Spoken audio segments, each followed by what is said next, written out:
आदमी पार्टी के पूर्व सांसद और अभी भाजपा में शामिल हुए पूर्व क्रिकेटर और नेता हरभजन सिंह ने कहा है कि आम आदमी पार्टी ने राज्यसभा की सीटें बेची थी। एएपी का मतलब बन चुका है और अधिक पैसा और अधिक पाप, और भ्रष्टाचार का जो पाप है उसका घड़ा भर रहा है। हरभजन सिंह जी केवल एक पूर्व आम आदमी पार्टी के नेता नहीं है, देश के बहुत जाने माने क्रिकेटर है, लेजेंड है। और यदि वो बोल रहे हैं कि राज्यसभा हाईएस्ट बिडर को गई, जैसे आईपीएल टीम ऑक्शन होती है वैसे राज्यसभा सीट ऑक्शन हो गई, और वो बोल रहे हैं कि मंत्री इसलिए बनाए जाते थे ताकि लूट सके, वो तो दिख रहा है ना कि पंजाब में कितना भ्रष्टाचार हो रहा है।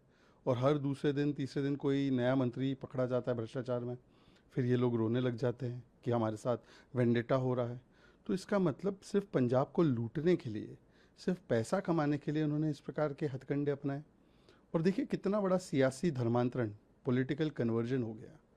ये बोलते थे कि हम भ्रष्टाचार नहीं करेंगे, हम अन्ना जी के साथ चलेंगे, लोकपाल लाएंगे, लालू जी के साथ चले गए। 2 बेडरूम हॉल किचन में रहेंगे तो शीश महल में चले गए। तो इस प्रकार का जो सियासी पॉलिटिकल कन्वर्जन किया है, ये भ्रष्टाचार करने के लिए किया है। और मुझे लगता है कि अब आम आदमी पार्टी के मुखिया अरविंद केजरीवाल को बताना चाहिए कि कितना भ्रष्टाचार का पैसा उनकी पार्टी ने कमाया है। सी एपी नाउ मीन्स और अधिक पैसा और अधिक पाप ऑफ भ्रष्टाचार। And the disclosure has been made by Harbhajan Singh ji, who is a legend. And if he is saying that the Rajya Sabha seats were almost auctioned like the IPL teams, highest bidder was given, then the Aam Aadmi Party has to explain. Because we have seen that even the ministers being caught every second week in Punjab for doing some act of corruption, and then these people start crying vendetta, but courts give no relief. So the entire agenda was to loot and make money. And what a political conversion. They came into politics in India against corruption. They're doing justification for corruption. They came in politics with Anna ji. They have gone towards Lalu ji. They said Lokpal, Lokpal. They're doing Bhrashtachar, Bhrashtachar. They said 2 bedroom kitchen house we will stay in. Now they are living in the Sheesh Mahal. So this political conversion that has taken place, and they have become such a big Bhrashtachari, they have to give the account for their Bhrashtachar. आदमी party सांसद संजय सिंह और RJD सांसद मनोज झा की press conference में जो 4 पूर्व सैनिक दिखाए गए थे उन्हें नौकरी से पहले ही निकाला जा चुका था और उनको भगोड़ा घोषित किया जा चुका था। लेकिन उसके बाद भी वो लगातार सोशल मीडिया पर सेना के बारे में गलत जानकारी फैला रहे हैं और सेना का अपमान कर रहे हैं। देखिए, सेना का करो अपमान, सेना का मनोबल तोड़ो, यही बन चुकी है इंडी अलायंस, खास करके आम आदमी पार्टी, आरजेडी, कांग्रेस, इनकी पहचान। और इसीलिए जो आज तक नहीं हुआ कि भारतीय सेना को सियासत में हमने कभी नहीं लाया है, उसे हमेशा सियासत के परे रखा है। हम सभी लोग सेना का सम्मान करते हैं, उसको भी आज एक प्रकार से चोट और क्षति पहुंचाने का काम आम आदमी पार्टी और आरजेडी ने किया। और ऐसे फर्जीवाड़ा करके भारत की सेना की छवि को धूमिल करना, ये किसके इशारे पे हो सकता है? देश के दुश्मन चाहते हैं हमारी सेना कमज़ोर हो, देश के दुश्मन चाहते हैं, पाकिस्तान चाहता है।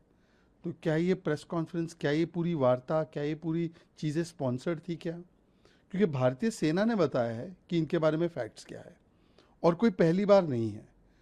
कांग्रेस हो, आम आदमी पार्टी हो, आरजेडी हो, इन्होंने सर्जिकल स्ट्राइक पे सवाल उठाए, बालाकोट एयर स्ट्राइक पे सवाल उठाए, पहलगाम के बाद जो ऑपरेशन सिंदूर किया गया तो ऑपरेशन सिंदूर को इन लोगों ने फेलियर बताया। तो मोदी और बीजेपी से बदला लेते लेते ये भारतीय सेना के खिलाफ बदला लेने लगते हैं। ये सेना को धता बताते हैं, ये बोलते सेना सरेंडर कर गई। नरवणे जी की किताब को लेकर झूठ बोलते हैं और सेना के बारे में झूठ फैलाने का काम करते हैं। तो मुझे लगता है अब सेना ने जब फैक्ट चेक किया है तो अब बताए कि क्या सियासत में सेना को लाना सही है। सर, पश्चिम बंगाल की भाजपा सरकार ने आदेश दिया है कि पकड़े गए कुछ बांग्लादेशी घुसपैठियों को अदालत भेजने की बजाय सीधा बीएसएफ को सौंपा जाए ताकि जल्दी डिपोर्ट किया जा सके और कानूनी पचड़ों में ज़्यादा समय ना लगे।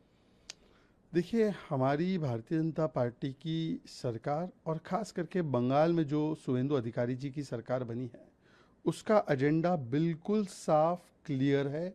ज़ीरो टॉलरेंस ऑन इन्फिल्ट्रेशन, घुसपैठियों के प्रति कोई सॉफ्ट कॉर्नर नहीं, detect, delete and deport, 3D करना है।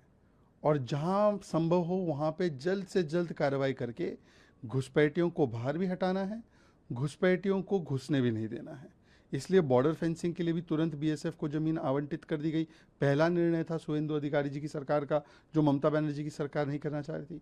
और आज भी घुसपैठियों के ऊपर किस प्रकार से सीरियस और सजग है, इसीलिए हमने देखा है कि आज घुसपैठ पर जितनी बड़ी कार्रवाई बीजेपी ने की वैसे कहीं नहीं हुई। और हम लोग कटिबद्ध है कि जो भी घुसपैठियों को बसाने का काम लेफ्ट कांग्रेस, तृणमूल कांग्रेस ने वर्षानुवर्ष किया है, उनको भी चिन्हित करके कानूनी तरीके से उनको वापस करने का काम हमारी सरकार निश्चित करेगी। डीएम के नेता ए राजा की टिप्पणी को अस्वीकार्य बताया। उन्होंने कहा कि ये पेरियार की विचारधारा का अपमान है और सहयोगी दलों के प्रति गलत रवैया दिखाता है। See, till yesterday, Mr. A. Raja of DMK and Manikam Tagore of Congress, they were calling each other brother, and now they are abusing each other. This is because India Alliance never had mission vision. It was only for ambition, for position. It had division, it had confusion, but they were there together for corruption. And now as soon as Congress has dumped A. Raja DMK party and they have found new partner in TVK, so now those who are saying hum saath saath hai are saying hum aapke hai kaun. They are giving bad words to each other every day, daily basis. They are abusing each other. So now other allies are also watching the way Congress is behaving, and nobody has faith in Congress because they feel Congress is dhokebaz party. Congress is doing dhoka with the allies. It is using and throwing allies.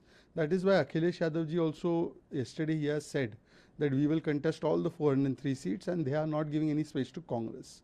So Congress has become like this very unreliable party where there is no confidence in Congress or in Rahul Gandhi, and therefore allies and former allies, they are abusing Congress and Congress is abusing them. हाँ, देखिए कल तक DMK और कांग्रेस एक दूसरे को भाई भाई बोल रहे थे, हम साथ साथ है के गाने गा रहे थे। आज एक दूसरे के खिलाफ हम आपके है कौन का नारा चला रहे हैं। तो इसका मतलब ये है कि इंडिया अलायंस में कोई मिशन विशन नहीं था, ये केवल commission, corruption, ambition for position, इसके लिए एक साथ तो आ गए, पर कितने दिन साथ में रहते। अब जैसे कांग्रेस को लगा कि डीएमके के पास कोई सत्ता नहीं बची, टीवीके के पास सत्ता है, तो कांग्रेस पार्टी बदल गई। और कांग्रेस यही करती है अपने हर एलाय के साथ, यूज एंड थ्रो, आरजेडी के साथ, यूबीटी के साथ, अभी डीएमके के साथ, टीएमसी के साथ, लेफ्ट के साथ। तो ये एलाय पार्टनर भी सजग हो चुके हैं। समाजवादी पार्टी ने भी बोल दिया कि 403 पे हम लड़ेंगे, कांग्रेस को पहले ही बाहर कर दिया इन लोगों ने। तो यही होता है, राहुल गांधी में, कांग्रेस में किसी को भरोसा नहीं बचा। और कांग्रेस कितनी मतलबी है, कांग्रेस कितनी पैरासाइटिक है, कांग्रेस किस प्रकार से यूज एंड थ्रो करती है, ये इसका प्रमाण है।